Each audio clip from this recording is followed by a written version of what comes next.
என்னை ரெக்கக்னைஸ் பண்ணல அப்படின்னு எனக்கு ஒரு சின்ன வருத்தம் வந்து சார். ஏன்னா என்னோட ஒவ்வொரு படமும் வந்து நான் ஒரு படமா கன்வெர்ட் பண்றதுக்கு 1 வருஷம் 2 வருஷம் ஆயிடுது சார். இப்போ கட்டா குஸ்தியே பார்த்தீங்கன்னா 6 ப்ரொடியூசர் மாறிடுச்சு. வேலன்னு வந்துட்டா வெள்ளக்காரன் 4 ப்ரொடியூசர் மாறிடுச்சு. எஃப்ஐஆர் இப்போ அவர் சொன்னார் பாருங்க 3 ப்ரொடியூசர் மாறிடுச்சு. ராட்சசனுக்கு அப்புறம் எனக்கு 9 படம் ட்ராப் ஆச்சு. ஐ டோன்ட் டிசர்வ் ஆல் திஸ்ன்னு சொல்ல வரேன். ஸோ அந்த வலியும் அந்த வருத்தம் எனக்கு இருக்கு. அதனால தான் சார் ஃபுல் ஃப்ளெஜ் ப்ரொடியூசராக மாறணும். இப்போ மாறும்போது எஃப்ஐஆர் கட்டா குஸ்தி ஒரே வருஷத்துக்கு ஹிட் கொடுக்குறேன். திருப்பி வெளியே போய் படம் பண்ணலான்னு பார்த்தா 3 வருஷம் ஓடிச்சு சார்.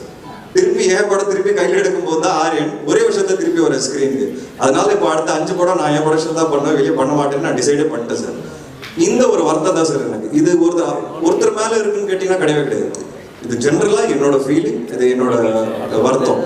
அப்புறம் நடிகர்கள் பற்றி நீங்கள் கேட்டீங்க, அப்படி நான் ஒன்றும் சொல்லல. பட் என்னன்னா சார், என்னோட படம் ரிலீஸ் ஆகும்போது எனக்கு ஒரு நம்ம ஒரு அட்மையர் பண்ணுற பல பேர் இருக்காங்களா சார் சினிமாவில்.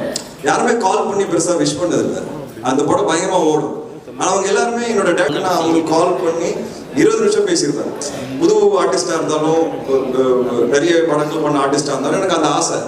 ஸோ நமக்கு என்ன தோணும்னா, நம்ம படம் ரிலீஸ் ஆகும்போது ஏன் ஒரு 4 பேர் நம்மளை கூப்பிட்டு என்கரேஜ் பண்ணால் நமக்கு ஒரு ஹாப்பினஸ் வரும். அது எனக்கு நடந்ததே கிடையாது. சோஷியல் மீடியாலையும் பார்த்தீங்கன்னா ஒரு படம் பார்த்து படத்தை பற்றி பெருசாக போட்டது கிடையாது யாரும். ஆனால் அதே டைரக்டர்ஸை படம் பார்த்துட்டு கூப்பிட்டு கதை கேட்டுறாங்க. ஸோ இந்த வழிகள் எனக்கு கொஞ்சம் கொஞ்சமாக இருக்குது சார். அது என்னன்னு எனக்கும் புரியல. So I'm just trying to figure out. ஒரு நாள் கண்டிப்பாக I will also come to a place where I get that encouragement and respect from people around. என்ன சப்போர்ட் பண்ணியிருக்காங்க சார். இனிஷியலில் முண்டாஸ்பட்டி அந்த டைம்லாம் நிறைய விஷால் அண்ட் ஆர்யா வந்து ஜீவா படம் ரிலீஸ் பண்ணாங்க. பட் அது என்னன்னு தெரியல, கொஞ்சம் வருஷமாக அது நடக்கல. எனக்கு என்னென்ன maybe I have to do better films, bigger ஃபில்ம்ஸ்னு எனக்கு தோணுது.